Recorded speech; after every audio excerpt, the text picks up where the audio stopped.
have questions and you want answers. Welcome to the Q&A show.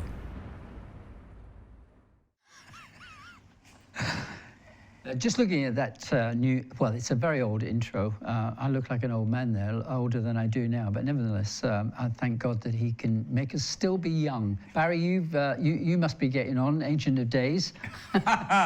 Don't rush me, that's for sure. Age, I think, is a state of mentality. So as far as I'm concerned, I'm young, Howard.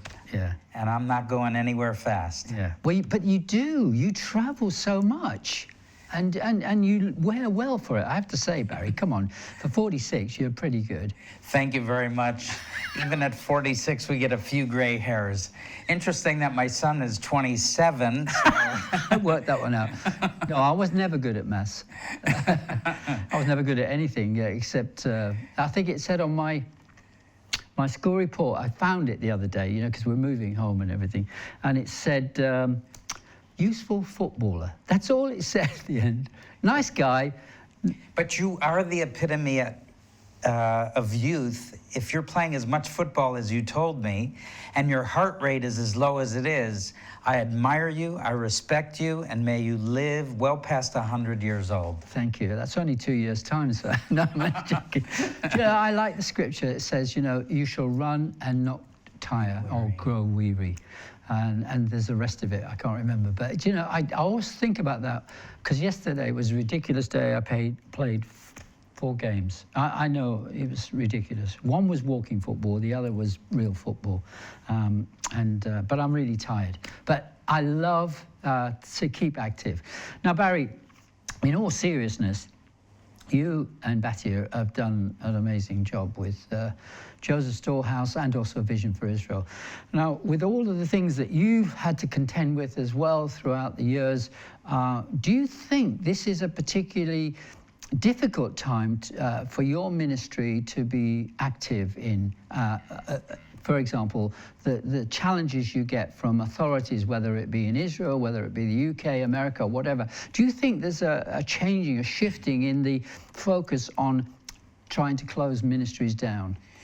Well, I don't know sometimes if it's one track of trying to close ministries down, which it can be, of course, or it's also that the higher you go as an organization or a ministry, or even in the corporate world, the more the oxygen seems to get thinner, and you need an extra dose of faith and perseverance. I think part of it is growing pains, part of it is growing bigger and handling greater responsibility to help people on a greater way. At least in our case, that's true. And then, of course, I think you're always under the microscope of authorities who, when you grow big, just like we see now with mega companies like Facebook or Apple, all these companies go through more scrutiny. So I don't think that would be any different amongst charitable organizations. And I think we just have to keep on keeping on and keep an attitude of hope and faith and believe that what we're doing is the right thing. In our case, of course, charity, and helping as many people as we can. And I can say really proudly, and glory to God, that we've been able to help 900,000 Israeli residents, both Jews and Arabs, and across the demographic map of minority groups in Israel. And what can you fault? That's just a great blessing for us. And, we dedicated the last, next year in 2019 will be 25 years since the inception of the establishment of Vision for Israel and the Joseph Storehouse. And that's a lot to celebrate. And I think by the end of next year, we will have reached the 1 million mark. And we've already helped 250,000 children with brand new school packs and all that. So I'm trying to keep my mind focused on the positive, run forward, run with the footballers, and accomplish greater and better things, even the older I get. Yeah. But it is amazing, though, that with all that's going on external to our ministries that puts pressure on us, God still makes a way for us to go forward and to fulfill his commission. Absolutely. And there's no doubt that there's a very strong anti-Christian, anti-Jewish climate in the world today. We see on the political map the controversy concerning such issues as anti-Semitism, which has been highlighted in nearly every day in the news here in the United Kingdom, but no less so in Israel. We have controversies we face. We face the number one terror supporter in the world, the nation of Iran. We've already exposed their files of their nuclear weapons programs to the world, and sometimes there are just people in the world that are so ignorant of it or ambivalent to it that even after you tell them the truth, it's as if they're still blind. So we live in a day that Scripture says that we're subject to greater waves of deception than ever before, and I don't think there's any nation on the face of this earth that is an exception to that prophecy coming forward. But Israel always seems to be in the forefront of the media, and in particular, not always in the grandest light, favorable light. I'm thinking for viewers who might want to ask questions tonight of you, that they can get in touch live at revelationtv.com and use your SMS number, and all that will come on your screen, and from time to time you'll see Barry's contact details as well. We'll be looking at some video later on as well.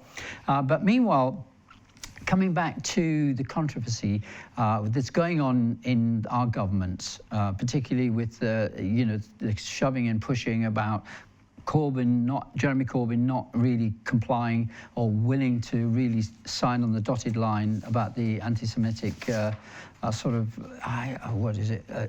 A culture or an agreement that, the standard that the Jewish board has put forward. He's sort of wavered around it because of his past connections with Hamas and other terrorist organizations, including the IRA. So he's in a difficult position right now. But even so, do you think that the anti-Semitic sentiment and feeling from a Jewish perspective is on the increase here in the United Kingdom? Oh, I'd say there's no doubt whatsoever. Anti-Semitism is on the rise once again. It's almost like an unleashing of the demonic realms on the world scene today. Just when you think we've nipped it in the bud and we've gotten the edge over it and educated people, it seems to pop its head everywhere, whether it's desecration of Jewish cemeteries across Europe, whether it's on university campuses in the boycott, divestment, and sanction movement called BDS, which is sweeping across various universities and shutting down various artists from coming to perform in Israel, whether it's the promotion of anti-Semitism and Holocaust denial. These are really real issues. There's no doubt, and as you know, I'm going to be a speaker this Saturday with David Hathaway at the conference he's sponsoring, and Pastor Dennis Greenwich, just a wonderful pastor on the south side of England in London, and some other speakers. But where's the event? The event is at Central Hall, the Methodist Central Hall in Westminster, Storey's Gate in London, and it's from 10 a.m. to 6 p.m., Saturday, the 8th of September. And this is really a critical time. I know it's for God's plan through intercession and prayer that the nation will prevail. It's specifically to pray about Brexit, unity, the Reformation, and I think I'll be touching on the issue of anti-Semitism, particularly in the nation of Israel, because I believe it's inherent to the culture, to the spiritual climate of the evangelical Christians in this country, that the United Kingdom has its own foreign policy, can develop its own relationship with Israel, not dictated to by the European Union, but one which is free and which is able to be on a great relationship with Israel. There's a wonderful Jewish community here in the United Kingdom, but quite frankly, in many of the articles I've read recently here in the United Kingdom, about 43% or more are considering that if Jeremy Corbyn and the Labour Party, with its present anti-Semitic ideologies that have been pervasive and unchecked, if that becomes the government of choice, 43 or more % of the Jewish community is considering emigrating from the United Kingdom. That's astounding. It is. It's an incredible figure. Where did you get that information I think from? that was in one of the articles of the Jewish News here in the United Kingdom, and it may have been repeated by one of the major dailies here as well, quoting from the Jewish community, and I think former Chief Rabbi Jonathan Sachs. Yeah. Do you think they would actually make Aliyah and go to Israel rather than go to another part of the world? Well, I think like many of the Jews in France today, because of the waves of anti-Semitism, most of the Jewish community and many of the Israeli officials who don't necessarily encourage emigration from nations that have large Jewish communities for the Jews to come back, but where anti-Semitism is prevailing, or the jihadist ideology seems to be penetrating into the halls of parliament and government, we see France as almost a lost cause, to be quite honest. And I've been to France. I love France. I have nothing against it. But basically, even its own leaders said the Jews, France without the Jews is no longer France. Well, but the responsibility lays at their doorstep. And we have a greater growing population of French-speaking Jews in Israel now than we've ever had before. This could easily happen to Great Britain. England is not exempt from this if anti-Semitism takes over. And an ideology of hatred against the Jews in Israel becomes pervasive. Now, for those who know the Bible well, this would come as no surprise then that Jews would actually, from different parts of the world, still make this return to Israel, because it's been prophesied for thousands of years that that's what would happen after they'd been scattered twice now in 2 diasporas. Well, Jeremiah chapter 16 is very explicit about this. It says in verse 14, "Therefore, behold, the days are coming, says the Lord, that it shall no more be said, the Lord lives who brought up the children from the land of Egypt. But the Lord lives who brought up the children of Israel from the land of the north and from all the lands where he had driven them in the diaspora. For I will bring them back into their land, which I gave to their fathers," meaning Abraham, Isaac, and Jacob. "Behold, I will send for many fishermen, says the Lord, and they shall fish them, and afterward I will send for many hunters, and they shall hunt them from every mountain and every hill." Basically, I think that's descriptive of what the outcome of anti-Semitism taken to its nth degree could really fulfill. And I think it's not just about one leader. It's not just about a party, a political party, but we're talking about a pervasive ideology which happens to have been come through. I'm only an observer as an outsider. I wish I could vote in the elections, because sometimes I feel such a hard burden for the United Kingdom. Almost my heart is amongst all of you here. But, you know, there's no doubt the Labor leader hosted a panel discussion in 2012 in Doha, Qatar, which was attended by senior Hamas officials. We know this. One of those from Hamas had orchestrated a series of Hamas suicide attacks which killed over 100 people. This is the head of the Labor Party. The panel also included Khalil Mishal, chief of the Hamas political wing, and the convicted terrorist of whom I was talking about, Dr. Abdul Arizpe Umar. And this was all captured on video, so it's already documented. Under Badran's leadership, the terrorist group carried out several terrorist attacks during the Second Intifada, including the Sparrow Pizzeria attack in Jerusalem that killed 15 people, and at the Dolphinarium nightclub, which killed many young people, 21. This is not to mention the scores of people that were wounded and PTS victims and the collateral damage. And both of these terrorists, Bardan and Umar, were both released in the Gilad Shalit terrorist exchange.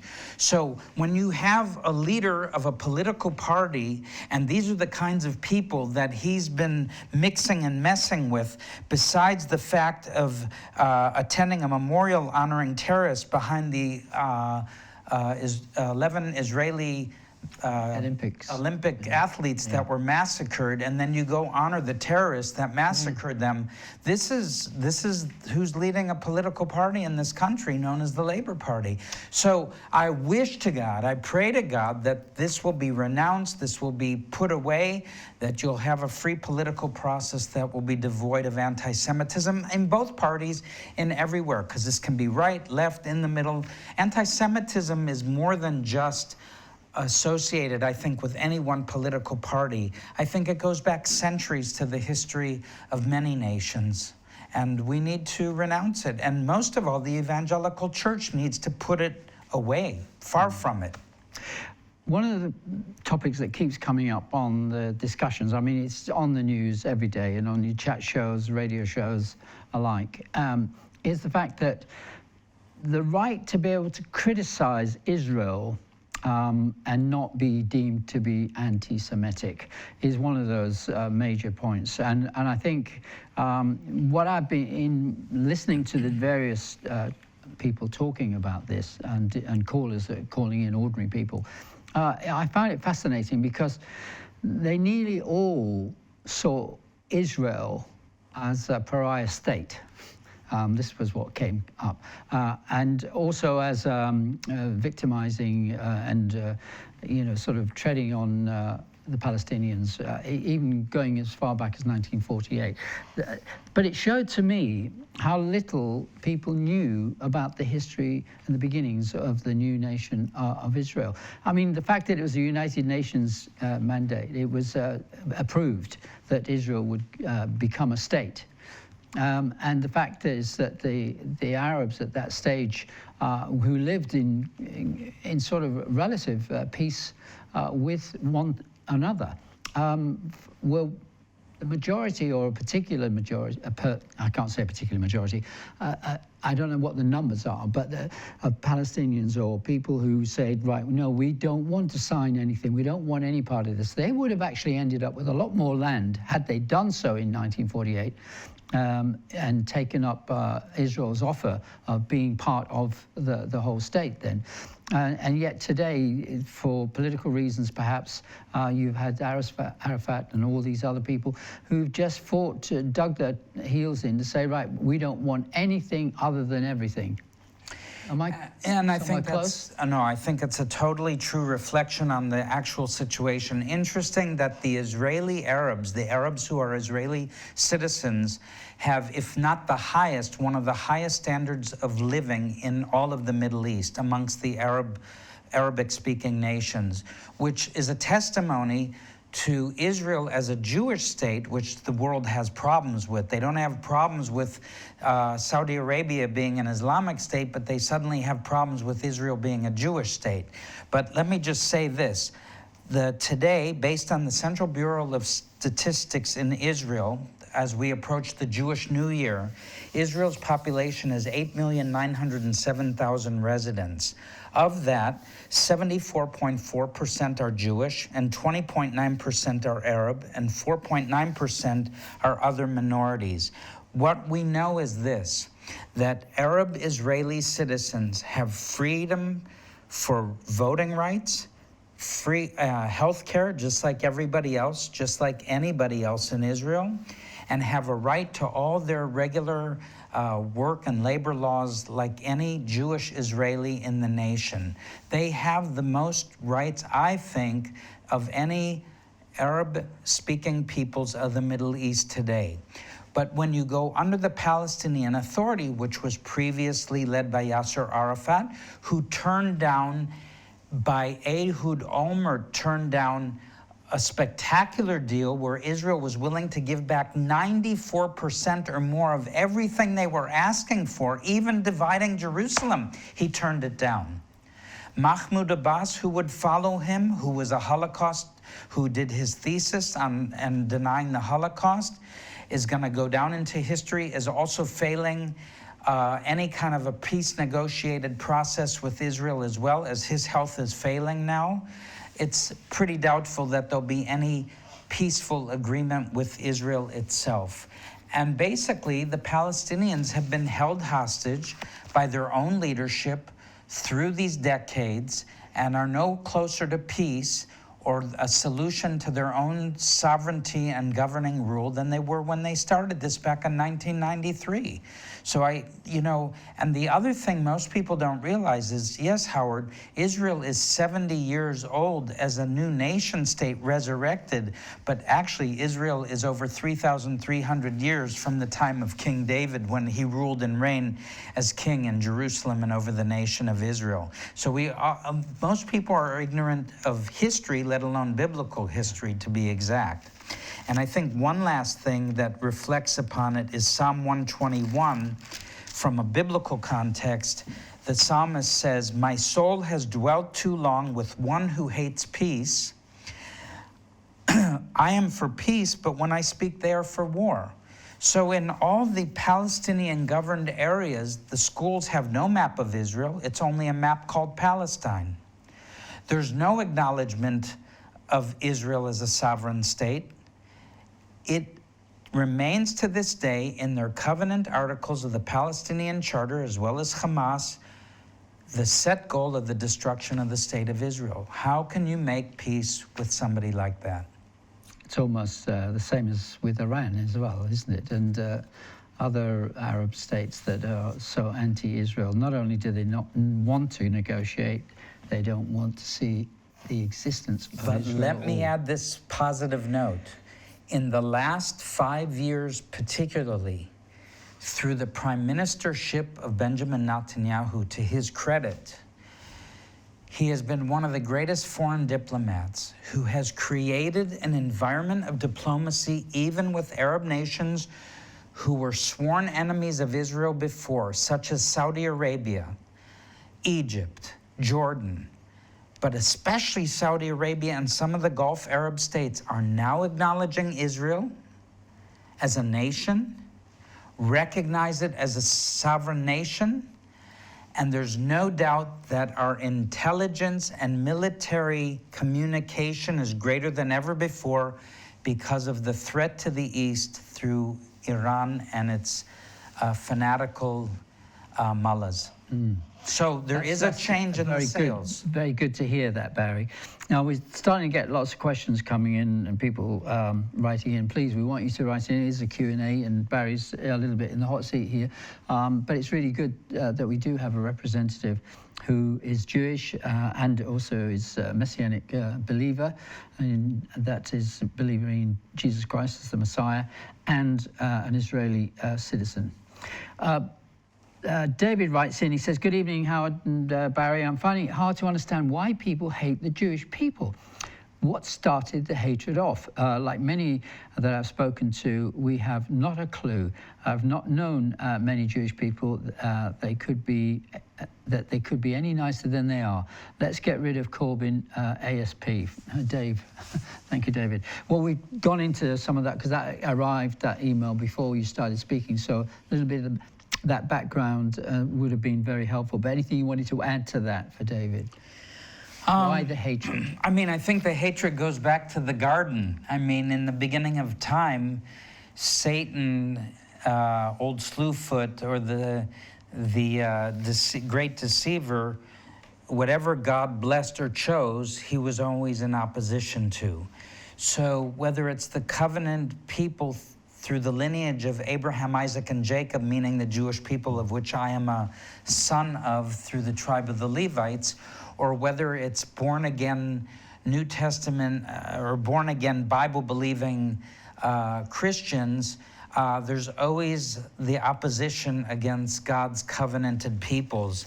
And in another time on another program, what was brought to my attention, and I was remembering, and it just came to me again when our dear brother asked this question. In Revelations chapter 12, verse 17, it says, "And the dragon was enraged with the woman," meaning Israel, "and he went to make war with the rest of her offspring," which I believe is the Messianic Jewish body of believers. Why? Because it says, "who keep the commandments of God." Well, we know many of the Orthodox Jews are also seeking to keep the commandments of of God. But then it goes on to say, and have the testimony of Yeshua the Messiah. Oh, that's Jesus the interesting. Messiah. Yeah. So what if it was, and the dragon was enraged with the Jews in Israel, and he went to make war with the rest of her offspring, the Jewish believers, who keep the commandments of God and have the testimony of Yeshua the Messiah. Just food for thought. Yeah, it's interesting. But we know the end result in that, of course. But it's still heading for that day when, at the end of chapter 12, where Satan comes down to the earth having great anger, knowing he has a short period of time left before God chops him off or binds him for 1,000 years. And he's going to cause as much problem as he can amongst all peoples. Yes. But anyway, thank you, David, for writing in. Let me just read some others that are coming in. Hi, Howard, Barry. Never mind the age. You both look great and have absolutely fantastic godly ministries. And as for the football, Howard, we need a good striker at Bolton Wanderers, if you're up for that. Oh, I'll see if I can sign that one. Anyway, you don't look 98. Yeah, you'd pass for at least 96. Bless you, says Jeff. Thank you, Jeff. Good to have a bit of sense of humor somewhere in this. Anti-Semitism and anti-Zionism is simply anti-God. I'm against it, but is it God calling them home? Asks Melvin. This is what the question Melvin's asking. I was asked earlier. It's part of it, isn't it? It's really a question that I think maybe none of us can really answer, because we can't sit in the position of God. We can only interpret and try and seek for discernment through his word, the times and the seasons. Scripture is pretty explicit that there is a wave and a time coming in prophetic history where he's calling the Jewish people back from the four corners of the earth. We've seen this from the former Soviet Union. We've seen this from the Middle Eastern nations where Jews came back in the 30s, 40s, 50s, such as Batia's parents did, who came from Yemen to Israel. We've seen this. Seen this growing now in nations like France, and we're beginning to see the doors beginning to bring in a larger wave of Americans coming in. So I think undoubtedly there's that plateau of understanding, together with the plateau of, hey, we want to keep the Jewish people in our communities. They're blessing our nations. They're leaders in very many areas.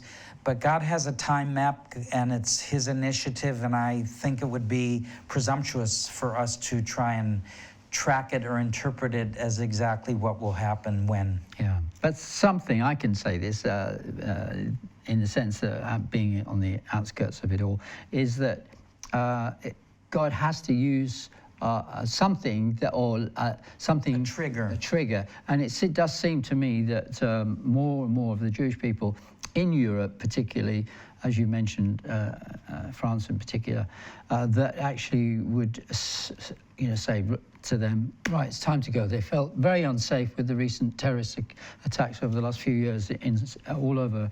Well, France. For instance, last week we did a distribution in Ashdod, in the city of Ashdod, for about 180 children who were mostly children who have escaped war-torn Ukraine. These are Jewish children with at least both or one parent who's Jewish, and they made Aliyah or immigrated to Israel. We did our Back to School program. These are first graders, the first year they're entering school. They're coming out of a war-torn situation in the Ukraine. So that's another nation I forgot to mention, but key to this whole process. So this could be happening nation by nation. Barry writes in, he says to you, it's John who writes in, greetings, Barry. Does Barry keep some of the Christian feasts as well as the Jewish ones? Like? Would it be Christmas? I don't know. I can't think of another one. Is his Easter? name John? No, yeah, it's John. John, write us again and tell me what Christian feasts you're referring to. Yeah. So, I mean, basically the biblical feasts we traditionally celebrate, not only as Jews, but because we think it's also very biblical. And it's not just for Jews, it's for all God's people to celebrate the feast. In fact, as we have done for about nearly the last 20 years, we're celebrating the Sukkot celebration, or the Feast of Tabernacles, both in Israel and the United Kingdom. In Israel, it will be September 25th to 27th, and in the United Kingdom, we'll have it at the Emmanuel Center in Westminster, October 5th and 6th, where many people have been notified before. With fairness to John, though, I would actually say that probably Pentecost, there's Easter you wouldn't celebrate, but you'd celebrate obviously the Passover. So there are, you know, the different meanings and understandings of those events are slightly skewed in Christian terms. Right. I think definitely at the time of, for instance, Pentecost is our Hebraic feast called Shavuot, the Feast of Weeks. So they coincide together. We celebrate. No, we don't celebrate Christmas ourselves, but if the Condors invite us to their house, we'll drink some eggnog and eat a turkey as well, and just rejoice that Yeshua was born sometime in history, whatever month it was. And of course, the Passover, which is, we would say, Passover is for Easter. sure. Yeah. And you've got the festival just before Christmas anyway, which is Jewish, you know. The Feast of Dedication, known as Hanukkah. Mm-hmm. And actually the Millennium Center in Israel that we built, which is a tremendous place. We are waiting for you to come and visit. Yes. We've taken our position there. It's the home of the Joseph Storehouse and the Work of Vision for Israel. And that is where the backdrop of the Maccabees actually took place in history, which gave us the story of Hanukkah and the Feast of Dedication. Mm. This is from Elizabeth, and interesting that she says, as a fundamental Christian, I am disturbed by the way Israel is being vilified by many in the UK. I stand with Israel and always support Israel when I can. Bless you for reporting the truth about Israel and how so many reject the truth and accept the lie put forward by the PA. God will not be mocked. God bless you and keep you safe in his arms. Thank you, Elizabeth. Other ones coming in. Hello, gentlemen. I'm sorry to hear about Labour's anti-Semitism, but I'll be voting for them next time. But I'll still be voting for them next time because they pledged to ban fracking, hydraulic fracturing when they get into power, says Kath. Okay. You think that's as important? That's not so much a humanitarian or... That's an environmental issue. Yeah. I think I care about the environment, but I would rather try and change the party platform and its ideas before I would put my yes vote to a leader or leadership that has propagated anti-Semitism. However important the environment is, and I don't say that it's not important, I just think that it's less of a critical issue at this time and crossroads for England's future. Well, a point that just comes to mind is, would you vote for somebody just because they're going to bring in something that you want, which is non-humanistic in terms of their welfare, but is a more mundane item? No. If the policies of a leader are such that they go well against the grain or your thinking, why would you compromise just to get them in to do some fracking? And I'd be surprised if they ever follow through with some of these issues. I think those are secondary issues. I mean, people are free to vote the way they want to vote, but I think we're talking about the future destiny of the United Kingdom at stake here. And I think it's critical to understand in turn of biblical morals and values that even Jesus in Matthew 25 makes it very explicit that in the end times there will be sheep nations and goat nations. And it's worth people reading the chapter of Matthew 25. Yeah, very good point. London bus shelters have posters on them calling Israel a racist country. Surely, is that graffiti or is that... This was in the news today, actually. Oh, was it? My goodness. Yeah. Who allowed that to be put up? It was not the bus company. They deny any involvement in it, but obviously it's the people that are vandalizing bus stops and putting up their own posters. Right, okay. So the bus company has ordered its staff or workers to take them down. Right. We must, as Christians, fast and pray that Jeremy Corbyn, an anti-Semite and a lover of terrorists, never gets into power. I am reminded of Haman, who God brought down. Very good point, too. Yeah, hoisted by your own petard. One day they will. Peter writes in, we often hear that God blesses those who bless Israel, Genesis 12:3. I was thinking that earlier. Well, said Peter. However, there have been recent electoral defeats for the previous very pro-Israel leaders of Canada and Paraguay. Are there any lessons we can learn from this, and do we need to check if our understanding of Genesis 12:3 is correct?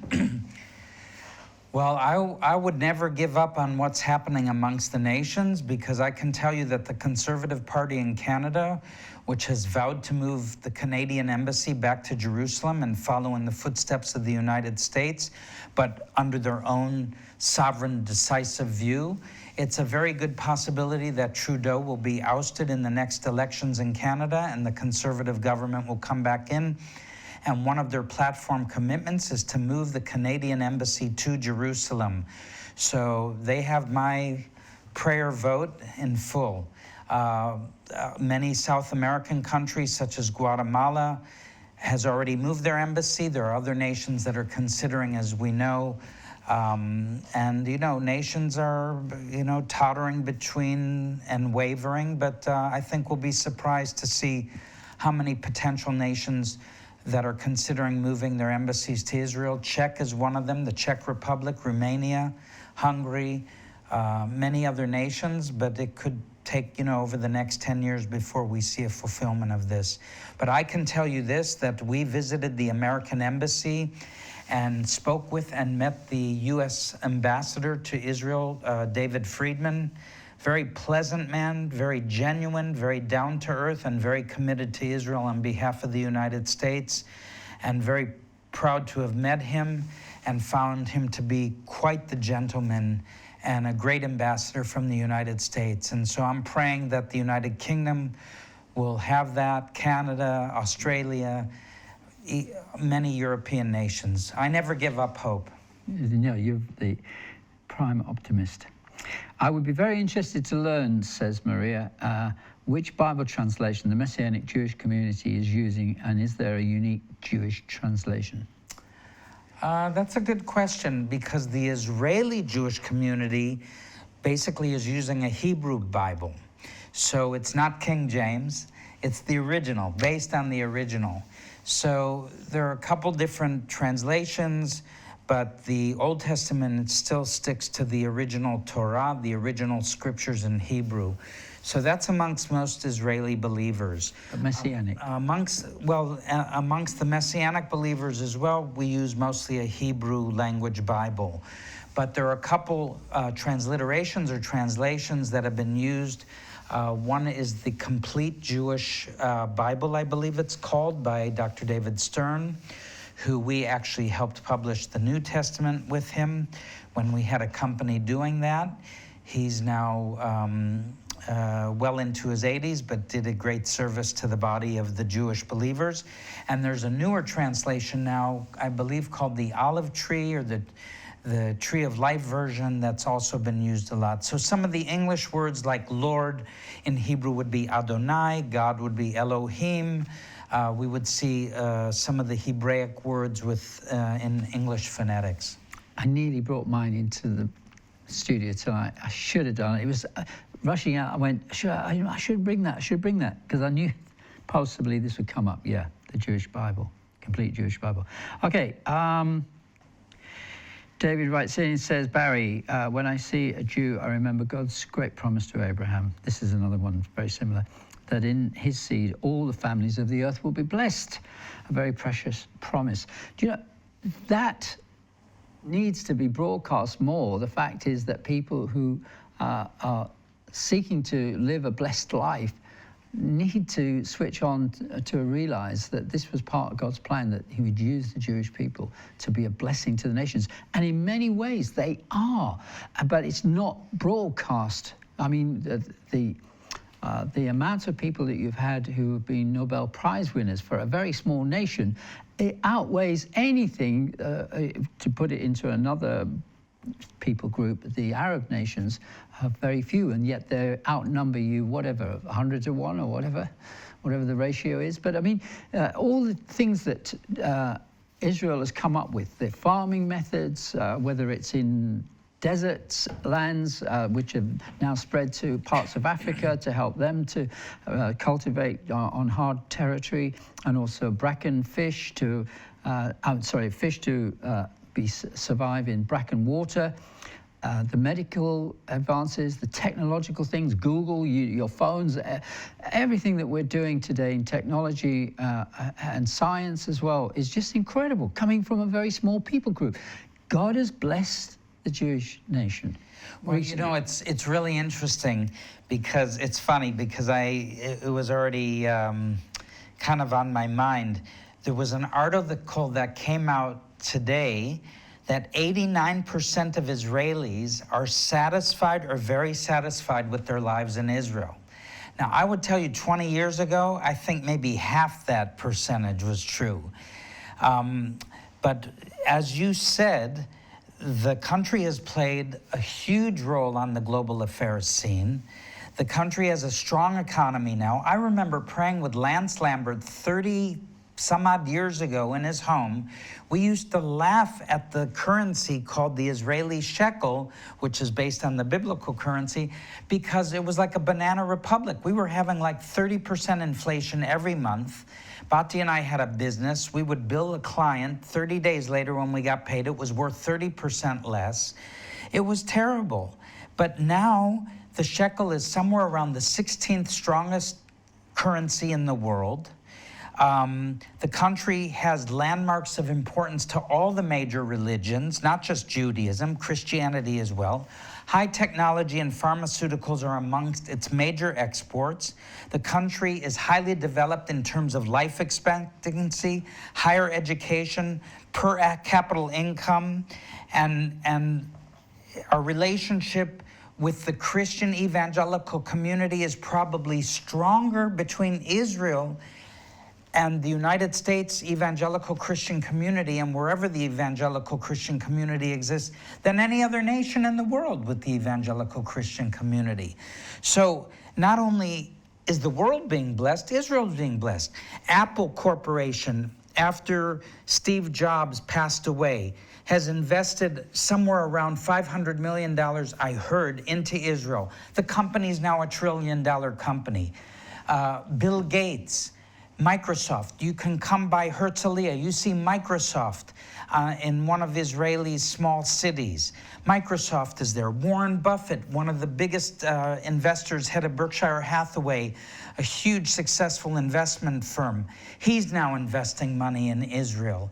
There isn't Teva is a big pharmaceutical company in Israel. They've struggled recently. You have Apple, you have Microsoft, you have Google, you have every major mega company coming into that country. They're being blessed, we're being blessed. The world's being blessed. And that's Genesis 12, isn't it? Fantastic. Okay, hi Barry. We know that according to the Bible, in latter days, things in the world and the world system will get worse, but God, our Father, is on the throne. He is well able to deal with any situation. We just have to keep trusting him, no matter what things may look like in the natural. The God and the Father of the Lord Jesus Christ causes all things to work together for our good. Amen. No name, but shalom. Shalom, shalom. Do you think that the Palestinians cannot make peace because this would remove the very reason for their existence, i.e. the destruction of Israel? Asks Mike. You know, sometimes I feel sorry, you know, that maybe the viewers don't understand this, but sometimes I see how the Arab residents under the Palestinian Authority and Hamas have been used as human shields. Women and children have been put in the front line at risk for their own lives. It's a shame that the world doesn't speak out against it. And I think that's why we've seen Nikki Haley, the ambassador of the United States to the UN, stand for Israel, where all the nations of the world have used every proposal against Israel. She has reversed the trend. She could very well become the first female president in the United States. She is a hero for the nation of Israel, and I believe for the United States foreign policy. And would to God that more nations would stand up as she has been. The Palestinian Arabs have been used as hostages from their own leadership, and they've been used as an excuse to continue their plight as refugees rather than give them what could be a potentially financially abundant future in the Middle East, without a doubt, if they would only settle and have peace with Israel. Mm.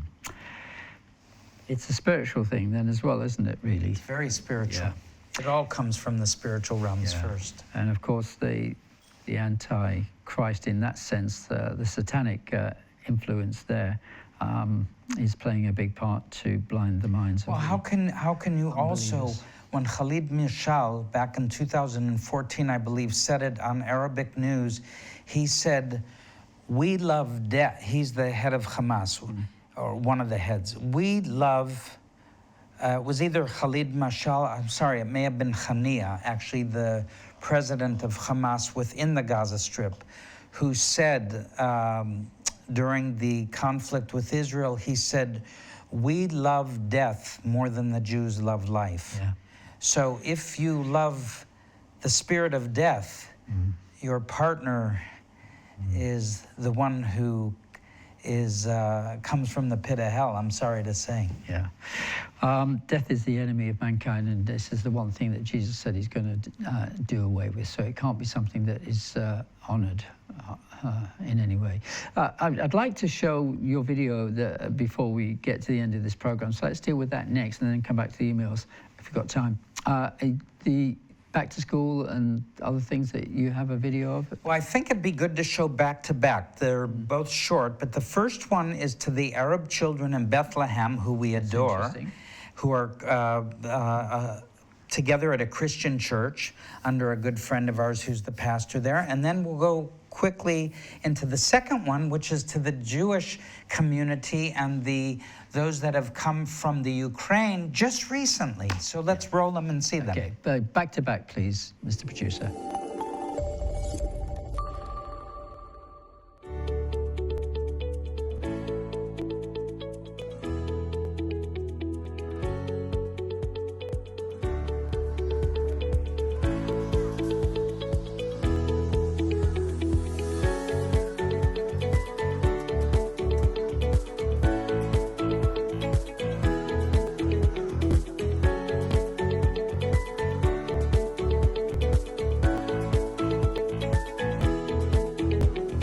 Today it's a big celebration for us to distribute a school bag.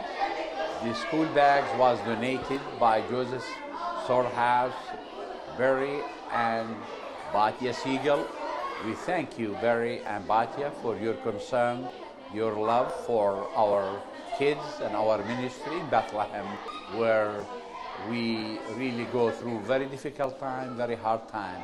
And yet these school bags came as a relief to the families, and they were so happy, so excited concerning this new bag. And this for who? For my brother.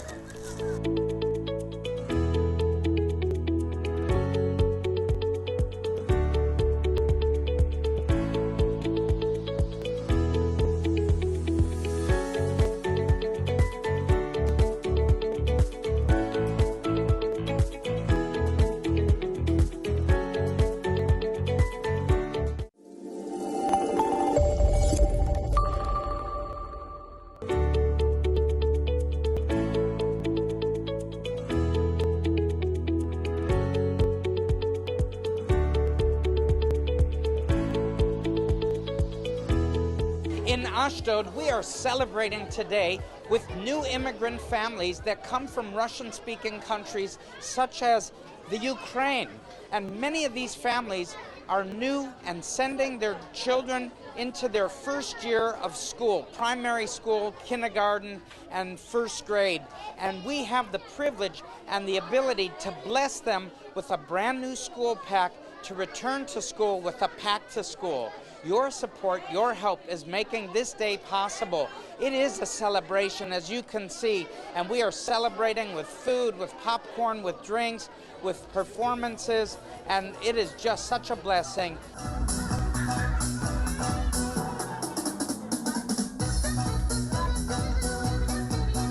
אז תבטיחו לי דבר אחד, Так что пообещайте мне одну вещь. שאתם הולכים לכיתה א', או לכל הכיתות שאתם עולים, יש ילדים שבטח עולים לכיתה, כמה ילדים עולים לכיתה א'? Кто идет в первый класс? אז אני רציתי להגיד לכם שתזכרו, Я хочу вам сказать, чтобы вы помнили להגיע לבית ספר, приходить в школу עם חיוך גדול גדול גדול. אחד מהדברים שאלוהים שם בליבנו זה לעזור לעולים חדשים. והיום יש לנו הזדמנות בזכות של חזון ישראל לעזור לילדים של עולים חדשים, אנשים שהגיעו מאוקראינה, שחלק מאוקראינה עכשיו מתחת למלחמה, באמת זמן קשה ואנשים ברחו משם. אנחנו עוזרים להם כאן בארץ, ויש היום באמת אנשים שזקוקים לעזרה לקבל את הילקוטים. זה ממש משמח אותם, ואנחנו עובדים, ממשיכים לעבוד איתם, לשמח אותם, פשוט לבשר להם ולהיות דוגמה כמו שישוע אמר לנו, כן. אז היום אנחנו רואים את הילדים בערך 180 ילדים, אפילו קצת יותר, שיקבלו את הילקוטים, כן. הילדים היום קיבלו ילקוטים, הם מאוד מאושרים ושמחים. תודה גם לארגון שנתן ודאג. Again, for the household of faith, your support makes all the difference in their lives for the new immigrants and for those from poor and needy backgrounds that need our support. To the least of these, his brethren.